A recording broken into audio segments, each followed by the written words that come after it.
Hi guys, Wendy Day here from Rep Coalition. So today is one of my favorite topics, and I want to talk about putting together a really strong team. And I'm going to talk about it like in general, the overview, and then I'm going to go through it in the next couple of days, discussing each person's role, how you find them, how to put your team, like how to assemble your team.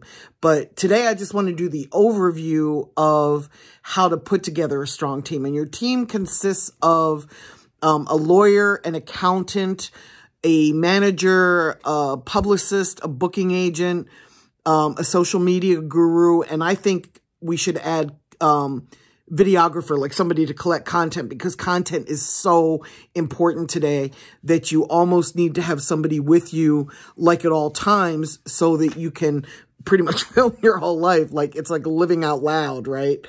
But your team is going to come along at a time when you can no longer do this yourself. And most of you do this yourself now, so you understand how much work it is and how difficult it is.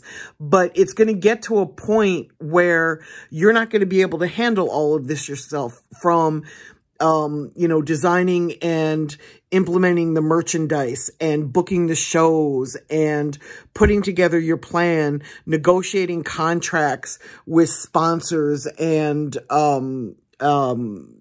publishers, and,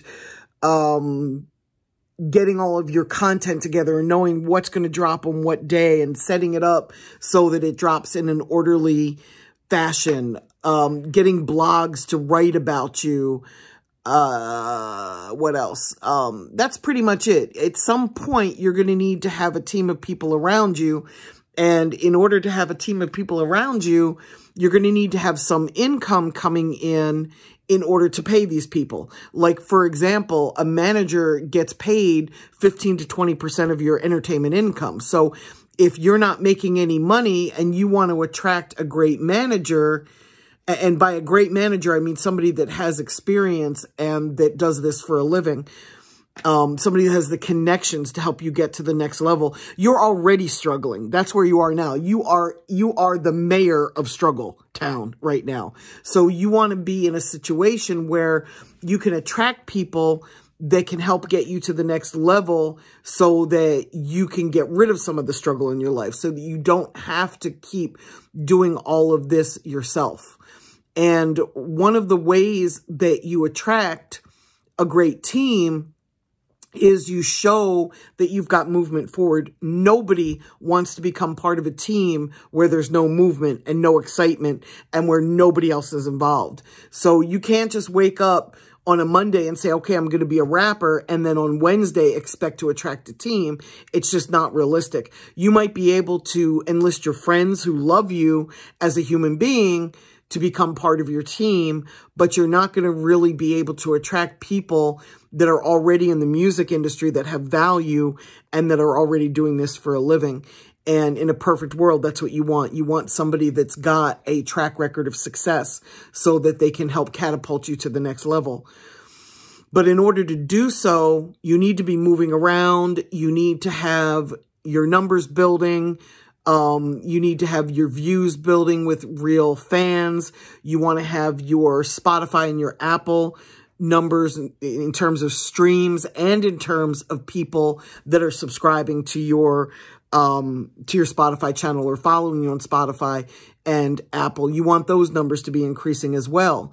And you want to have a pretty solid idea of who you are and what your image is and what your goals are. You know, the first thing that I ask when I sit down with a potential client, the very first thing that I ask is, what are your goals? Because if you don't know where you're going and what your destination is, I'm not sure how to get you there. I can tell you what I think your goals should be, but you're probably not going to work as hard on goals that somebody assigns to you as you are on goals that are inside of you and driving you and pushing you forward every day.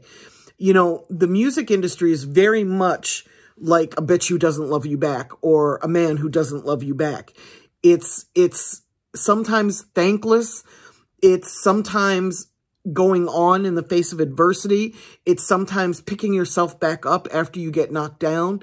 It kind of reminds me, like when I was a kid, I had this plastic blow-up toy, and it was a clown. And it had some sort of a weight in the bottom. And it was about my height, maybe a little taller than me because I was pretty little. And I would punch it in the nose, and it would lay down, and then it would spring back up, and then I'd pop it again, and it would lay down and spring back up. And sometimes I feel like the music business is doing that to me. Like I'm the clown that gets knocked down that has to spring back up. And my goal in life with any struggle and any adversity is to get back up. So anytime something knocks me down, I want to fully recover from it and get back up. And I want to get back up with the same enthusiasm and motivation that I had before I got knocked down, if not even more. And then the last thing I'm going to say about building a team is you've really got to learn how to treat people. You've got to learn how to communicate with people. You've got to learn how to be grateful and say thank you. And I know that I've covered this before in one of my really early videos, but I can't stress this enough because people go hard for people they like. So if you're surrounded by a team of people that believe in you and they're just there because they want to make a buck, that is so different and so inferior from being surrounded by a team of people that believe in you and love you and really want to see you win. It's just such a different vibe. And if you can treat people with respect and you are a good human being and you can convey that to the people around you and you can inspire them and lead them as a leader to get to the next level and to help you get to the next level, you will get there faster, you will get there stronger, and you will have a more solid foundation on which to build your career. So in saying all that, and I know a lot of this comes back to me telling you guys to go do the research, but go read some books on leadership and go read some books on how to influence people and inspire people, because that's what you need to do as a team leader. And they work for you. When you put a team together, they all work for you. And this also means that if you've got